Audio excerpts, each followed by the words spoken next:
Next. Oh, Danielle donated. I see that, and that's the comment that I got. So everybody should do what Danielle did. You're watching a shiur. We're doing everything for the sake of Klal Yisrael and everybody that wants to learn Torah.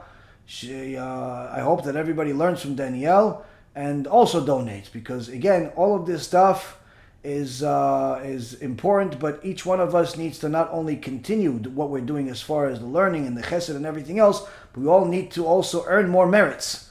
Earn more merits. Each person, literally, that asked the question should think about how much that question is worth to them.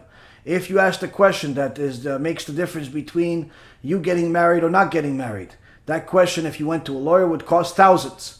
If you asked the question of whether what you did was a sin or not a sin, and you got the answer, that question, it could be worth hundreds or thousands. If you had a question that made a difference whether you're going to get the job or not get the job, these questions are worth a lot of money. And again, I'm not telling everybody to empty out their bank account, but many times people simply don't take this stuff into account.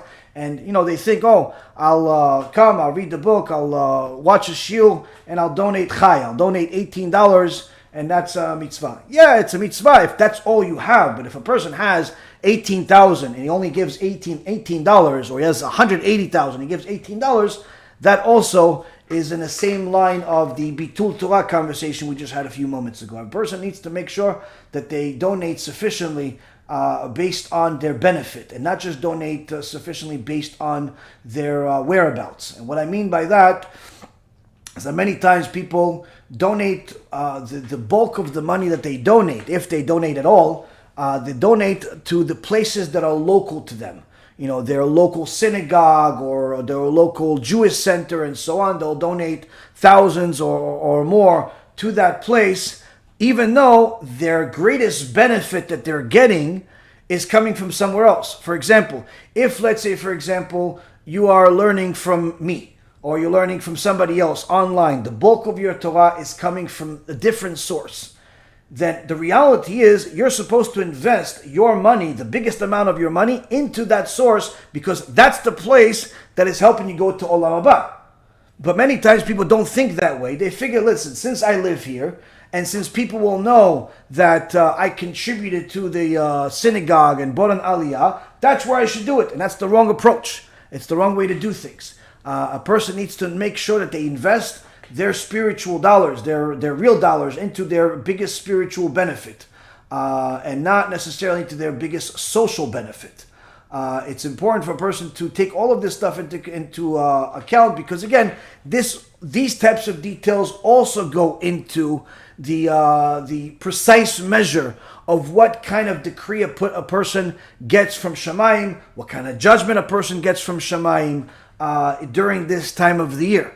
There are many times that people make big mistakes with the way that they donate money, with the quantities that they donate, and it's sad to see it. There's not really much you can do, but because people think it's like you have an agenda, you're trying to take their money or something like that, but it has nothing to do with it. It has to do with the fact that people simply do not understand that Hashem watches each and every single one of these things, and even the Chafetz Chaim was quoted in the Ikvita de Meshicha Kuntres by Rav Wasserman, that the people that will get punished the most are people that are wealthy because they don't donate appropriately. So a person needs to take into account, where am I benefiting the most? Where am I getting the most amount of Torah from? Where am I getting the most spirituality from? If I'm getting it from my local synagogue or the local Jewish center or the supermarket or whatever it is, that's where I invest. But if I'm getting it from somewhere else, that's where you need to invest. And it's important for a person to also invest appropriately and not have a $5 or $10 or $20,000 watch on their hand, but their spiritual bank account is only a couple $100 a year.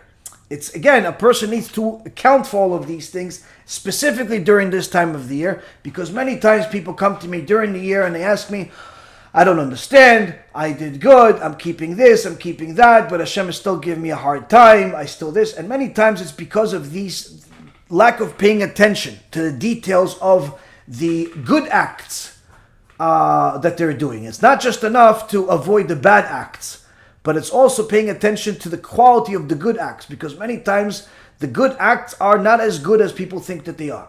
And a person needs to be very careful with the way they do things. It's also one thing, as a side note, one of the greatest things that a person should do during this year, aside from the typical things that we always tell people, which is to help people do tshuva, a person should also take on themselves to try to get other people to donate money for good causes, whether it's to our organization, Bezrat Hashem, or if you found someone else out there that's also good, by all means, you have to make sure that you get other people to do it. Why? Because the Gemara says, "Gadol me'aseh min ha'oseh." Greater merit goes to the one that helps a person do a mitzvah than the person that did a mitzvah himself. So it's also a good idea, because sometimes a person can donate just so much. Let's say their budget is, let's say, $100 or $1,000 or $5,000 or whatever it is, but the budget for their people around them that they know, their family, their friends, their employees, whatever it is, could be 100 times more. So literally they could get a greater merit and also greater quantity from getting their friends to do things than even what they could do on their own.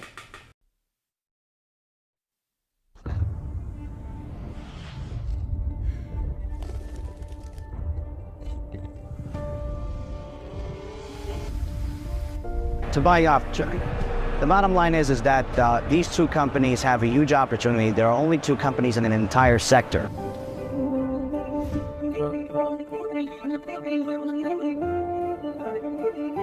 My story doesn't start with religion. My story doesn't start with the truth. My story starts with Alma de Shikra, the world of lies. God gave, God took, may His name be blessed.